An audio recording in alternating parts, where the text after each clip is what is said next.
Сегодня в доме Зариги Шайдуллиной много гостей. Повод более чем веский. Несмотря на возраст, она лично принимает поздравления. Она родилась в Нижнем Ихтаме за год до Первой мировой войны в семье купца. Окончила медресе, пережила страшный голод, затем годы раскулачивания. Родители отправили в Сибирь. Она спаслась. Это был, значит, 29-й год. Она поехала в гости своей старшей сестре на Дырове. Она знала, что там раскулачивание идет. С маленькими детьми Зарига Шайдуллина в 41-м проводила мужа на фронт. Все 4 года молилась, и он вернулся. Прожили вместе еще 30 лет.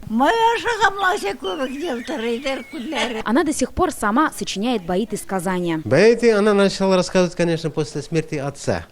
До смерти отца ничего не рассказывала, поэтому ей пришло какое-то вдохновение. Самая старшая жительница Альметьевска живет в семье сына. В огороде она в основном полола. До 90 лет она еще работала. Она еще ездила в деревню к дочерям, там помогала картошку убирать. Вот 97 лет, когда мы приехали, она вышла с охапкой сорной травы. Трудолюбие и диета – вот главный секрет ее долголетия. Она, во-первых, вот сестра уже сказала, горячее никогда не поест, холодное никогда не поест. После еды она не будет пить сразу чай. 5 детей, 10 внуков и 15 правнуков. Каждый год в канун Дня пожилых они собираются всей большой семьей поздравить и поблагодарить самого родного человека.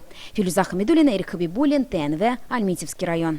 Смотрите все новости дня, программы и фильмы в наилучшем качестве на YouTube-канале ТНВ. Подписывайтесь.